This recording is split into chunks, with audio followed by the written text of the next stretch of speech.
Curling season is back, everyone. I'm going to start trying to provide some more weekly coverage of, what's going on in the curling world in our sport every week this season. Right here on Chess on Ice. I think that'll be a good addition. We don't really have that show like that on YouTube that I know of anyway. And that's going to start this week because events are starting. Events have been going on for a while, but this weekend we really had a lot more action. Some teams getting back into the season for the first time, others continuing their seasons. And there were really two major events of the weekend, both of which kind of highlighted a few stories and a few teams we might want to keep an eye on for the rest of the fall and winter as we head into the meat of our curling season. So first out west, we had the Saville Shootout in Edmonton. I was lucky enough actually to get to comment on a game through the curling stadium system over the weekend on Saturday night. Did that with the legendary Chelsea Carey, so that was a lot of fun. And on the women's side of the bracket up there, there was one real story that stood out above everything else. And that was the absolute dominance of the Japanese teams that came to Canada for the event.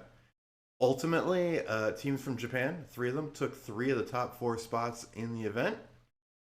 In the final, it ended up being the Momoha Tabata rink that took down Satsuki Fujisawa, which might be a name that's a little more familiar to a lot of viewers.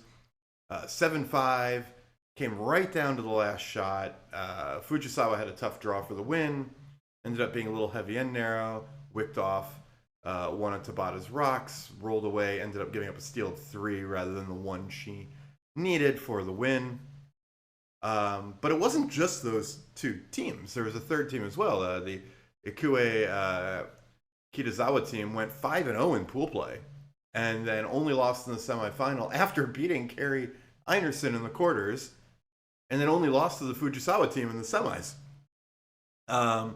So once we got to the playoffs there, actually no Japanese team lost to any non-Japanese team. And it was only Caitlin Laws outside of Japan that actually made the semis this weekend up in Saville on the women's side. Ending up losing to Tabata at that stage. Einerson and Gim also made the quarters if you're looking for other top teams that had pretty good results over the weekend.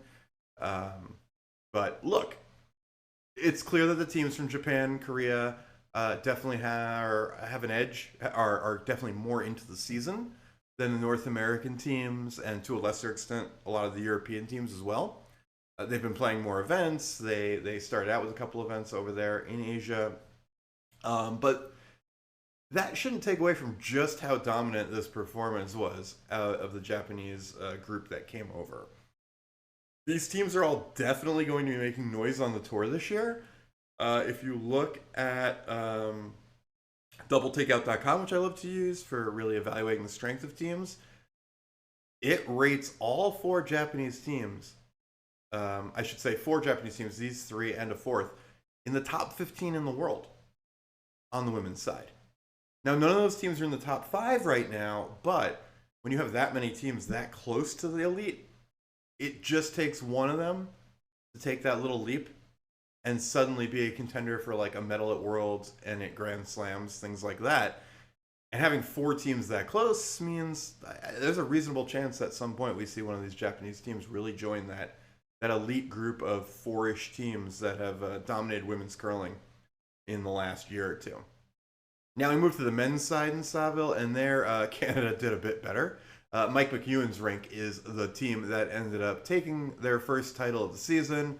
They beat Jordan McDonald in the final 8-5, running McDonald out of rocks in the 8th. That actually avenged their only loss of the event, which came in pool play portion when McDonald beat them. Not a surprise at all to see Magic Mike grabbing a win this early in the season. And we had a bunch of other notable teams, including some Canadian, standbys that we always expect to see there that made the playoff bracket, including Kui, Carruthers, McDonald, and the Morozumi rink out of Japan also, was in the playoffs there. Our other big event of the weekend was out east at the Stu Sells Oakville Tankard in Ontario. And if Japan was the story out in Saville, it was the Schwaller family that really took the headlines at the Tankard. The Swiss curling clan there took both titles on the weekend. On the men's side, it was Yannick Schwaller, of course, who stole an extra end to beat Germany's Mark Mustekowicz in the final. And then his cousin, Xenia Schwaller, managed to hold off Kayla Skrillik out of Alberta to win the women's title 7-6. Neither of these were shocking results. Xenia won the World Juniors title earlier this year, actually beating the Tabata rink, which won out in Saville in the finals, which makes it seem like we have a bit of a youth movement maybe going on here early in the curling season, at least on the women's side. And Yannick, of course, has long been a top contender in just about every men's event he enters. He's already made another final this year. He made the finals out in Baden at the Baden Masters before he lost to Bruce Mowat in an extra end in the final. But still, we have tons of familial connections in curling, even at the elite level. And you still don't often see the same family sweeping both sides of an event when there's a men's and women's event in the same location on the same weekend. So congrats to those two Swiss teams that made it out to Ontario to take down those titles. Now, if we look forward to the upcoming weekend, the big event to watch for is the AMJ Campbell Shorty Jenkins Classic in Cornwall, Ontario. There is strong talent on both sides of the field. Again, it's a men's and women's event in parallel, so you're going to see some of the top teams in the world on both sides. The women's draw, we have Rachel Homan making their the Homan Rink's highly anticipated debut this season after they had such a dominant year last year. And Tirinzoni Rink also playing for the first time this season. Alongside that, we have teams like Fujisawa, Gim, Schwaller back in it, and plenty of other strong teams in what really looks like a packed field. The men's side, no less strong. Matt Dunstone and Felix Asselin are taking part in their first events of the year, so that's two of the top Canadian teams that we haven't seen play yet are going to be playing. Along with a few other teams you might have heard of. We've got Adine, we've got Epping, we've got Moat, we've got Reteraz, we've got Schwaller, Schuster, Ross White out of Scotland. The list goes on and on. Big events, definitely worth watching this weekend if you can find some coverage. And if you can't, I will have recaps of both of those events and any other notable happenings over the weekend. There is other curling going on, of course. Next week, I'm going to try to do this show where I go over the previous weekend's results every Tuesday. Should work out Tuesdays most week because there are a lot of events that spill over till Monday, but that tends to be the end of it. Before then, though, there is going to be another show debuting on this channel, likely tomorrow, and I think regularly on Wednesdays. My top 10 power rankings for both men's and women's curling on the world stage.